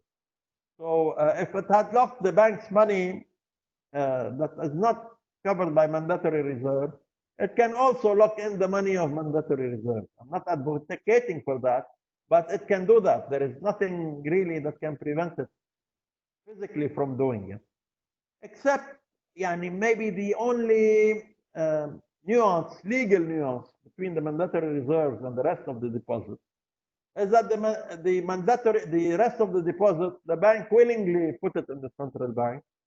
The mandatory reserves had to put it in the central bank. When push comes to shove, will that make a big difference? I don't know. I don't think so. Back to the idea of back to the gold, okay, which we inherited from our grandfathers, and we want to bequest to our grandchildren. In every central bank in the world, actually in any bank in the world, gold is considered a currency. It is not a fixed asset, not like a building. You can sell gold today and buy it back tomorrow, and like you have dollars and euro and yen, you have gold. It's treated as a currency. So we actually have 36 billion, the equivalent of $36 billion in foreign reserves, not 20. But somehow we attach this nostalgia of gold back to the times where gold were an important component of central bank balance sheet. It no longer is. And we kept the gold intact all this time because it provided a very large confidence, intangible confidence level. Now the confidence has been shattered totally. And if the central bank liquidates $1 billion out of the 16, and pumps the dollars into the market, the lira will go down. It will have a major impact, positive impact on the exchange rate. Mm-hmm. That will have much bigger impact than the loss of $1 billion in gold. But again, if you just do that, it will be a waste of time. And it has to, you have to do it in the context of rebuilding confidence you know, as I explained, from many angles. Ramzi, we have 5 minutes. Can you still squeeze in 3 questions? I can stay with you as long as you want. Then Amour, go ahead. Danny? I'm Mane. Yeah, very well. All right. I'm on the opposing side, so you'd know where I am. And I want to be very critical if you afford that. So let me start. Yeah. The way I see it is the following, strategically speaking. The way I see it, انه كان في political class عنا في البانكس in on it والبي دي ال in on it وكانوا كلهم عم يلعبوا لعبة البالانس اوف بيمنت البونزي سكيم. It was a Ponzi scheme in the sense انه ما عملنا production intrinsic internal بالبلد واتكلنا دائما على البالانس اوف بيمنت اللي عم يجي من برا. طيب فاين، هذا البالانس اوف بيمنت قعد شي 40 سنه which was great يعني، اللي هو فيك تسميه many factors فاتوا فيه، التأميم اللي صار من ايام مصر بعد البترودولار لاخر 30 سنه. Now the petrodollar is dead. يعني هيدا الشغله انتهت والكورونا يعني اكدتها. So if you base your plan on something like that it will fail. يعني هيدا القصة نجيب مصاري من برا بعد for non-productive issues ما نعمل شيء ونعمل consumerism. يعني I think the model is having a big problem global scale. طيب so هيدا البيج cow that is missing in your cows which I agree with. الكاوز اللي حكيتها كلها I agree with. بس هودي كلهم كاوز معروفة يعني وبعدها ضمن البوكس. طيب تاني شغلة I don't agree with انه جيت هودي الجروب اللي هن اسمهم بدأ بانكس بيج ديبوزيتورز كلهم اللي هن عملوا كتير مصاري through the years which is fine. منهم عملوهم بطريقة مزبوطة ومنهم عملوهم بطريقة كتير غلط ونحن بنعرف هيدا الشيء. انت عم تجي تقول بدي اعمل لهم بيل اوت. هيدا البيل اوت كيف شو بنعمل فيه؟ بناخذ اسيتس الدوله اللي هن ملك اولادنا مش بس ملكنا، اوكي، وبنجي هالاسيتس نحن يا بنبيع قسم يا بنعمل مانجمنت لقسم وبنرد لهم هالمصاري لهودي. What are the guarantees انه هودي they will do the same thing and not redo the same Ponzi؟ ما في guarantees. بعدين هي قصه الفريش ماني واولد ماني. صراحه انا اذا كنت ببنك personally speaking هالبنك ما لحد هلا من اكتوبر 17 لهلا ما حاطين دولار بالبنك. بعدين ثالث سؤال اللي هو انه رابع سؤال. الرابع سؤال اللي هو هيدول انا مسميهم زومبي بانكس بصراحه يعني. they are zombie banks now، وخصوصا انه الدوله فلست وكل مصرياتهم مع بدأل ومش معروف حسابات بدأل ولا معروف حسابات اليورو بونز بغض النظر التكنيكاليتيز. nobody knows what in what's out. okay what disappeared we don't know. البلان تبع الجفرمنت الجديده بيقول انه it disappeared هالقد. انت you say it's less fine بس nobody knows لا الجفرمنت ولا انت. يعني مش قادرين نحدد. يعني how do we make a plan if we cannot have proper accounting حتى على monetary level plus we don't have a plan economical plus مجمدين البلد البانكس والبدأل والصرافين والوسترن يونيون. ما عم فينا نتحرك كشركات خاصة نحن بوقت مش خي كاش ايكونومي، خي قبلانين بالكاش ايكونومي بس ما قادرين نحول لا نشتري لا نحول لا شيء. يعني شو الغازي البنوك اليوم شو بدي فيهم؟ we don't need them. بالوضع الحالي it is as if they are zombies. so I hope you can elaborate. I read the plan very fast yesterday and I don't agree on the bailout of banks at all with public money. Because this is the main thing. bail in I agree with more بس طبعا ما بوثق لا بالبيل ان ولا بالبيل اوت مين بده ينفذه. Okay, I will try to يعني address these 4 points. the first بس بدك تذكرني اياهم هيك لانه اول ما قيدتهم للاسف ما اعرفهم هالقد. اول بوينت نسيت شو كان. الو. Of the petrodollar, which is the balance of payment relying on others and consuming. اوكي هلا هلا انا ماني فايت بهذا البلان ولا حابب فوت بانه وين وصلنا لهون وشو الموديل وبونزي ومونزي وكل هودي ما بنفوت بجدل ببلش ما بيخلص. وبيكون خصوصي يعني لانه صار في كثير حكي من ايام الثوره لليوم وكثير تحوير. برايي انا مكان المشكله من محل الى اخر. كل اللي قلته ما عندي مشكله فيه يعني. اكيد انه ما كان عندنا اقتصاد صحي واكيد انه مش هيك كان لازم تكون الامور. بس وانه في كثير ناس استفادت ما لازم تستفيد وكل هذا الكلام انا معه 100%. بس انا برايي هيدا عم ينحط واجهه ليخبي المشكله الاساسيه اللي هي وضعنا السياسي وضع حزب الله. هذا ما معناته انه ما كان لازم يعني انه لازم نعطيهم براءة ذمة للي اشتغلوا كل هالشغلة. لا بس انا ما فتت يعني محاكمة ما حصل بالماضي وهلا ما حاعملها. بس انه انا معك بهالقصة. بس ماني معك انه تكون هيدي قضيتنا هلا. اوكي هلا انا ما بعرف وين شفت بهذا البلان بيل اوت للبنوكي بولا محل. البرايفتيزيشن يعني لا رح اشرح لك اياها ما تشرح لي. انت شرحت لي هلا انا عم بشرح لي. ال ال ال ال بالبلان اللي نحن حاطينه انه البنوك they bail themselves out from the market. ما بياخذوا ولا فرنك من الدوله. ما عم نقول لهم ياخذوا ولا فرنك من الدوله.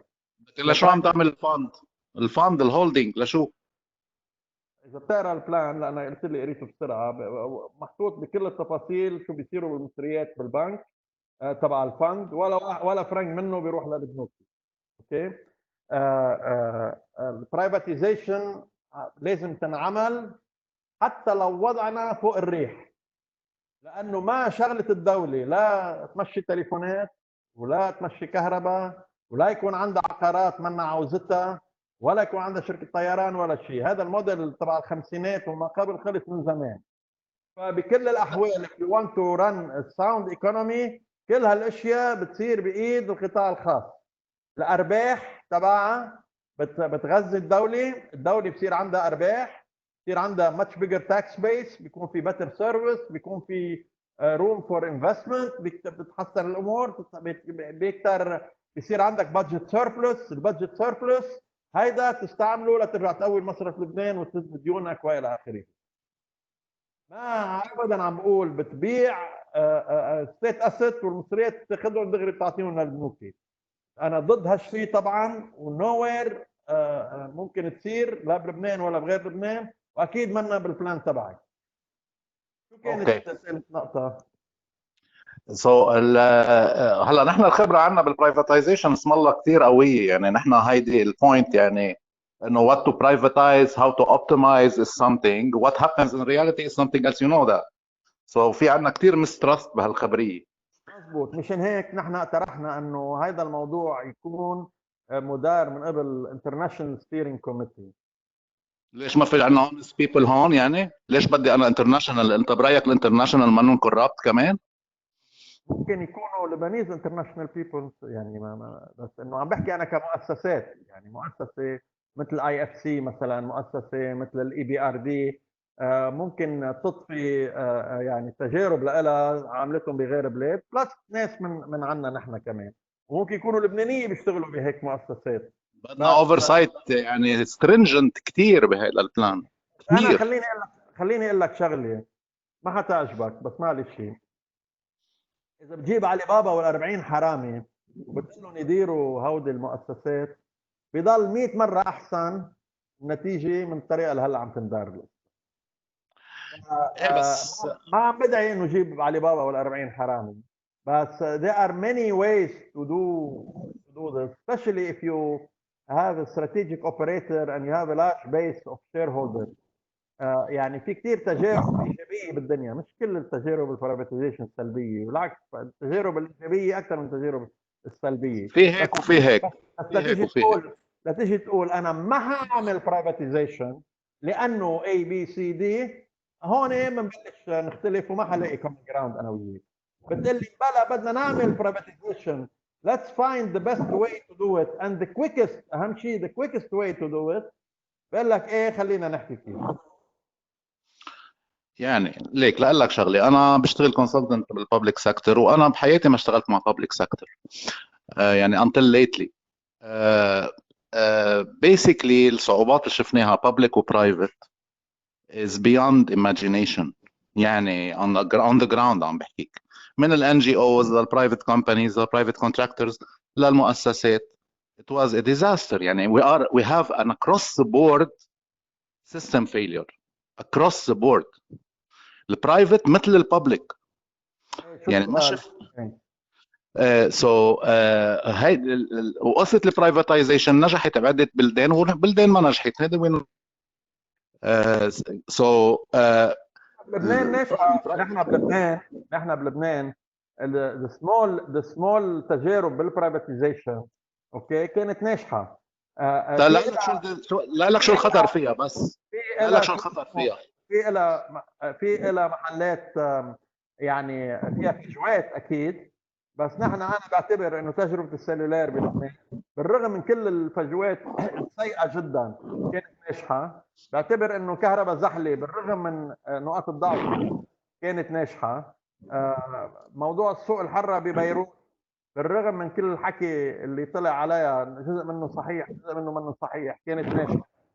موضوع لم الزباله عبر سوكلين وبعدين بعد سوكلين هودي الشركات بالرغم من كل الاعتراضات اللي انا عندي اياها على كيف تنظموا هودي الاشياء، بس النتيجه كانت ناجحه. يعني في عندنا تجارب بلبنان اللي بتفرجي انه فيك تقدم خدمه وباسعار ما عدا التليكوم بعدين بعد ما فرضوا الضرائب معقوله بليفل خدمه قبل ما تتدخل الدوله كثير بالموضوع معقوله، واكيد فيها تتحسن كثير اكثر. بدك رايي بالنسبه للبرايفتايزيشن؟ البيج ايشو فيها انه طبعا البرايفت مش مثل الببليك، مش مثل الببليك يعني الفور بروفيت بيسكلي. اذا صار في كثير concentration of wealth مثل ما صار قبل بالبرايفتايزيشن وطبعا عندك هالكونسنتريشن اوف ويلث منا مفتوحه لحدا. فكره الستوك اكسشينج has to be regulated strictly and we have to be very careful about how to do it لتقدر توزع هيدا الشيء على البوبوليشن. معناتها نحن مش مختلفين على المبدا، it's just how you do it. ايه بس وبعدين في اشياء ما مفروض تكون لا انا في اشياء ما بوافقها. الببليك سيكتور يعني نحن لما بتوصل للإديوكيشن ولما بتوصل للهيلث سيكتورز I am not pro private لانه ما نجحوا لا بامريكا ولا بغير محلات. هذا رايك يعني ما فيك تجي for profit everything for the population. اذا الدوله تخلت عن الهيلث والإديوكيشن شو بيبقى بالدوله؟ شو بدنا فيها؟ انا اذا بتلغي الدوله ما عندي مشكله، بس انه مش هذا اللي عم بقول. يعني هلا فينا نفوت بالتفاصيل بكل نقطه من هالنقاط، بس انه يعني لنترك مجال لغيرك كمان يحكي. بس انه لا في تجارب كثير ناجحه بكثير بلاد بهذا الموضوع، والدوله بتضل بتلعب دور بالاديوكيشن، بتحط المعايير بتحط المناهج، بتتاكد انه الشغل عم يصير مزبوط. اكيد فيها تلعب دور كثير كبير، بس انه ما دخل الدوله مثلا تنظف الحمامات تبع الاولاد الصغار، ما دخل الدوله تعمل مينتنس للاير، ما دخل الدوله يكون في كمبيوتر او ما يكون في كمبيوتر على الديسك، ما دخل الدوله انه عندنا الاساتذه هن يعني المفروض يكونوا احسن طبقه بهالمجتمع، يكونوا عم يتعاملوا بهالطريقه الازدرائيه، لا بينعمل لهم تريننج ولا بينعمل لهم معاشات مضبوطه وشي استاذ بيعلم 3 ساعات وفي استاذ بيعلم مليون ساعه، يعني خربط على اول ما على اخر. لا شو ما عملت privatization is such a big topic. I think like discussion can certainly continue for another hour, and maybe both of you should get together and discuss this face to face. على كل حال. Danny, thanks for your question. If there are no other questions, maybe we can wrap up لأنه we've been here for a couple of hours. Any final comments from you, Ramzi? يعني أنا أول شيء بشكركم كثير على هالاستضافة هيدي. It's very nice to يعني حبيت كل الأسئلة وإن شاء الله أكون قدرت أجاوب على يعني بما فيه الكفاية عليها. بس ريلي بدعيكم إنه لازم تقروا هيدي الدراسة، تنزلوها من على الويب سايت infopro.com/revival. I'm available تبعتوا لي ايميل و discuss anything فيها. وزعوها لاصحابكم بركي بكره بنعمل هلا اذا ثيرد درافت بكره بناء على الاشياء اللي سمعناها منكم ومن غيركم نعمل فورث درافت فيفث درافت، يعني ما في مشكله. اتس ان ongoing process، وهيدا يعني نحن شغلتنا نجمع كل الافكار مع بعض لانه this is consultative approach، بعكس الابروتش تبع الدوله اللي هن يعني 10 عباقرة حبسوا حالهم بالاوضه وطلعوا بعضوا ورقه. نحن يعني الابروتش تبعنا اكثر انه لا، خلي كل قد ما في ناس يجوا ويشاركوا بوضع هيدي الخطه لحتى يعني ويصير في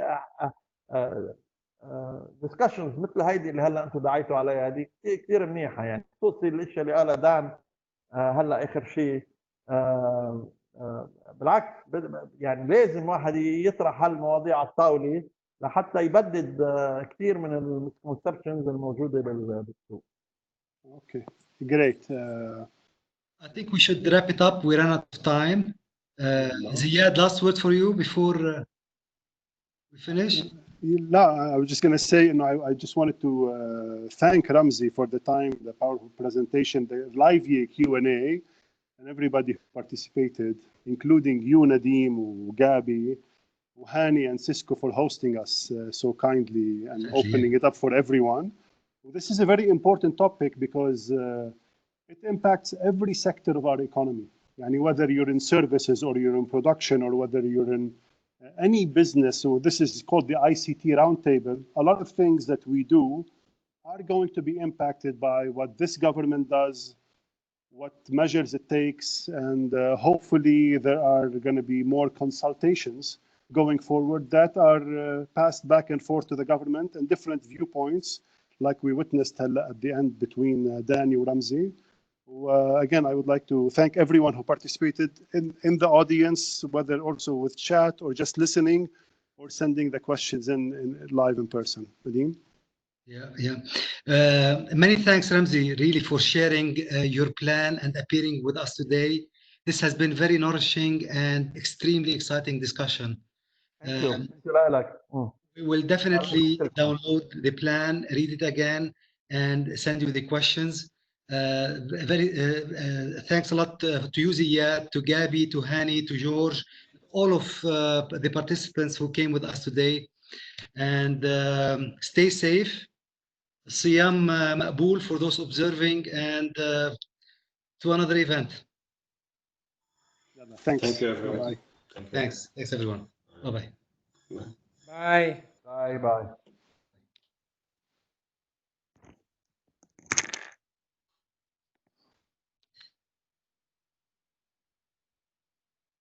Okay, Mom.